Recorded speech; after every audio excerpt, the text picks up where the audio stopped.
လွန်ခဲ့တဲ့နှစ်ပေါင်း66တန်းခန့်ကကမ္ဘာပေါ်မှာဒိုင်နိုဆောတွေဟာအင်အားအကြီးဆုံးသတ္တဝါတွေဖြစ်ခဲ့ပါတယ်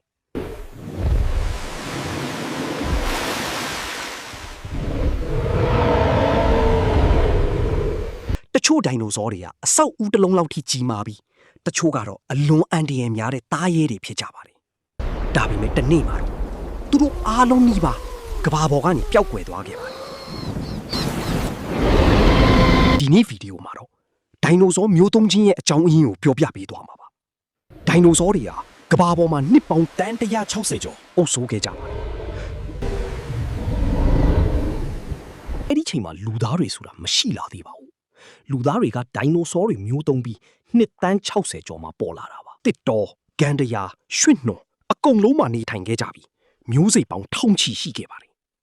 Tyrannosaurus Rex Triceratops Velociraptor လို့လူအများသိကြတဲ့ဒိုင်နိုဆောမျိုးစိတ်တွေလည်းအဲ့ခေတ်မှာပဲရှိခဲ့ပါတယ်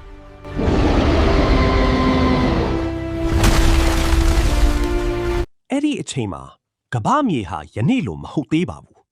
တိုက်ကြီးတွေဟာခွဲမသွားသေးပဲပန်ကြီးအားဆိုတဲ့အေယာမတိုက်ကြီးတစ်ခုအဖြစ်ရှိနေခဲ့ပါတယ်ရာသီဥတုကပူပြင်းပြီးတောအုပ်ကြီးတွေပွက်အိုင်တွေအများကြီးရှိပါတယ်ဒီပတ်ဝန်းကျင်ကဒိုင်နိုဆောတွေဖွံ့ဖြိုးဖို့အရန်သင့်တော်ခဲ့ပါတယ် Herbivore dinosaurs တွေကအပင်တွေစားပြီးကြီးမားတဲ့ခန္ဓာကိုယ်တွေဖြစ်လာကြတယ်။ Carnivore dinosaurs တွေကတော့အခြားတိရစ္ဆာန်တွေကိုအမဲလိုက်စားတော့ကြပါတယ်။အထူးသဖြင့် Tyrannosaurus Rex ဟာကမ္ဘာအန္တရာယ်အရှိဆုံးသားရဲတစ်ကောင်ဖြစ်ခဲ့ပါတယ်။အဲ့ဒီအချိန်မှာလူသားတွေမရှိသေးပါဘူး။ Mammals လို့ခေါ်တဲ့နူးတိုက်သတ္တဝါတီးတီးလေးတွေကသာညဘက်တွေမှာဖုံးကွယ်ပြီးအသက်ရှင်နေခဲ့ကြပါတယ်။တနေ့မှာတော့ကမ္ဘာသမိုင်းကိုပြောင်းလဲသွားစေတဲ့အရာတစ်ခုပေါ်လာခဲ့ပါတယ်။အာကာဒကြောက်တုံးကြီးကမ္ဘာကိုတိုက်မိခြင်း သိပ္ပံပညာရှင်အများစုကဒိုင်နိုဆောမျိုးသုံးချင်းရဲ့အဓိကအကြောင်းရင်းဟာအလွန်ကြီးမားတဲ့အာကာသတွေကကြောက်တုံးကြီးတစ်ခုကမ္ဘာကိုဝင်တိုက်ခဲ့တာကိုယုံကြည်ကြပါတယ်ဒီကြောက်တုံးကြီးကအကျယ်10ကီလိုမီတာခန့်ရှိနိုင်တယ်လို့ခန့်မှန်းထားပါတယ်အဲ့ဒီကြောက်တုံးကြီးကအခုမက္ကဆီကိုနိုင်ငံအနီးမှာရှိတဲ့ယူကာတန်ကျွန်းဆွယ်ကိုဝင်တိုက်ခဲ့တာပါတိုက်မိတဲ့အချိန်မှာအနုပြူပုံဘီလီယံခန့်ပေါက်ကွဲတယ်လို့စွမ်းအားတွေထွက်ခဲ့ပါတယ်ငလျင်အကြီးစားတွေဆူနာမီအကြီးစားတွေအရာမမီးလောင်မှုကြီးတွေအများကြီးဖြစ်ပေါ်ခဲ့တယ်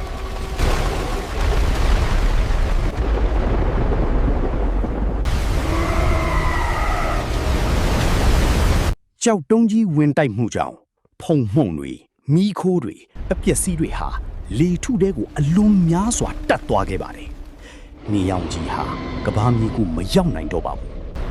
။ရာသီဥတုဟာလည်းကြီးမားတဲ့ပြောင်းလဲမှုကြီးဖြစ်သွားပါတယ်။အပူကြီးကျလာပြီးတချို့နေရာတွေမှာအက်ဆစ်မိုးတွေပါရွာနိုင်တယ်လို့ဆိုပါတယ်။ဒီရုတ်တရက်ဆန်းတဲ့ပတ်ဝန်းကျင်ပြောင်းလဲမှုကြီးကိုဒိုင်နိုဆောအများစုကမခံနိုင်ခဲ့ကြပါဘူး။ကမ္ဘာကြီးဟာလများစွာတချို့သိပ္ပံပညာရှင်တွေအဆိုအရနှစ်များစွာအမှောင်တူတဲ့ကြာရောက်သွားခဲ့ပါတယ်။ Photosynthesis လို့ခေါ်တဲ့အလင်းနဲ့အစာချက်လုပ်ခြင်းမဖြစ်နိုင်တော့တဲ့အတွက်အပင်တွေစတင်သေဆုံးလာပါတယ်။အပင်တွေတည်သွားတဲ့အခါ Herbivore dinosaur တွေလည်းအစာမရှိတော့ပါဘူး။ပြီးတော့ Carnivore dinosaur တွေကလည်းသားကောင်မရှိတော့တဲ့အတွက်ဆက်မရှင်သန်နိုင်တော့ပါဘူး။ဒီလိုနဲ့ကမ္ဘာကီဟာစနစ်တစ်ခုလုံးပျက်စီးသွားခဲ့ပါတယ်။ကြောက်တုံးကြီးတိုက်မိမှုကြောင့်ဒိုင်နိုဆောတွေလိုပုံအောင်နေလို့မရတဲ့တတ္တဝါတွေဟာငရင်အကြီးစားကြီးမီးတောင်ပေါက်ကွဲမှုရေကြီးမှုတွေနဲ့နောက်ဆက်တွဲရာသီဥတုပြောင်းလဲမှုကြောင့်စတင်ပြီးဆုံးလာပြီးအစာရည်စာလုံးဝနှီးပါပျက်စီးသွားတဲ့ကမ္ဘာကီဟာစနစ်ပျက်စီးမှုကဒိုင်နိုဆောတွေရဲ့အဆုံးသတ်ဖြစ်သွားခဲ့ပါတယ်။ဒါဆိုဘာကြောင့်တချို့တတ္တဝါတွေအသက်ရှင်ကြံခဲ့တာလဲ။တင်းငယ်တဲ့နို့တိုက်တတ္တဝါတွေဟာမြေကြီးအောက်မှာဖုံးကွယ်နိုင်ခဲ့ပါတယ်။တချို့က insect တွေစားပြီးအသက်ရှင်နိုင်အောင်လုပ်နိုင်ခဲ့ကြပါတယ်။မိချောင်းလိုတတ္တဝါတွေကရေထဲမှာနေနိုင်တဲ့အတွက်အပူချိန်ပြောင်းလဲမှုကိုပိုခံနိုင်ရရှိခဲ့ပါတယ်။အရေးကြီးဆုံးကတော့ငှက်တွေဟာဒိုင်နိုဆောတွေရဲ့မျိုးဆက်တွေလို့သိပ္ပံပညာရှင်တွေယူဆကြပါတယ်။ဒါကြောင့်ဒီနေ့ခေတ်မှာမြင်တွေ့ရတဲ့ငှက်တွေဟာဒိုင်နိုဆောမျိုးဆက်တွေဖြစ်ပါတယ်။ဒိုင်နိုဆောတွေမျိုးတုံးသွားပြီးနောက်နို့တိုက်တတ္တဝါတွေဟာကမ္ဘာပေါ်မှာပိုပြီးဖြန့်ဖြိုးလာကြပါတယ်။နှစ်ပေါင်းတန်းပေါင်းများစွာကြီးထွားဖြန့်ဖြိုးပြီးနောက်မြောက်မျိုးနွယ်တွေပေါ်လာတယ်။အဲ့ဒီကနေလူသားတွေပေါ်လာခဲ့ပါတယ်။တကယ်တော့ဒိုင်နိုဆောတွေမမျိုးတုံးခဲ့ဘူးဆိုရင်လူသားတွေဟာဒီနေ့လိုပေါ်လာနိုင်မှာမဟုတ်ပါဘူး။ဒီအာကာသကြောက်တုံးကြီးတိုက်မိတဲ့ theory ကို သိပ္ပံပညာရှင်တွေဘယ်လိုသိခဲ့တာလဲကဘာမြေရဲ့ကြောက်သားအလွှာတွေထဲမှာ iridium ဆိုတဲ့သတ္တုကိုတွေ့ရှိခဲ့ပါတယ်ဒီ element ဟာအာကာသတွေကကြောက်တုံးနေမှာပဲတွေ့ရတာပါဒါအပြင်မက္ကဆီကိုနားမှာ Chicxulub တွင်းနက်လို့ခေါ်တဲ့တွင်းနက်ကြီးကိုလည်းရှာတွေ့ခဲ့ပါတယ်ဒီတွင်းကြီးဟာဒိုင်နိုဆောမျိုး၃ချိန်နဲ့တိုက်ဆိုင်နေပါတယ်ဒါကြောင့်ယနေ့သိပ္ပံလောကမှာအေယာမကြောက်တုံးကြီးတိုက်မိမှုဟာဒိုင်နိုဆောမျိုးသုံးမှုရဲ့အဓိကအကြောင်းရင်းလို့ယူဆကြပါတယ်ဒိုင်နိုဆောတွေမျိုးသုံးမှုဟာကမ္ဘာသမိုင်းထဲကအကြီးမားဆုံးကပ်ပေးတွေထဲကတစ်ခုဖြစ်ပါတယ်ကမ္ဘာကိုအုပ်စိုးခဲ့တဲ့အေယာမတတ္တဝါကြီးတွေတော့တဘာဝရဲ့ပြောင်းလဲမှုကိုမကြော်လွှားနိုင်ခဲ့ကြပါဘူးဒါပေမဲ့သူတို့ရဲ့ဇာတ်လမ်းကဒီနေ့အထိလိလာသူတွေနဲ့လူအများကိုစိတ်ဝင်စားစေနေစေပါ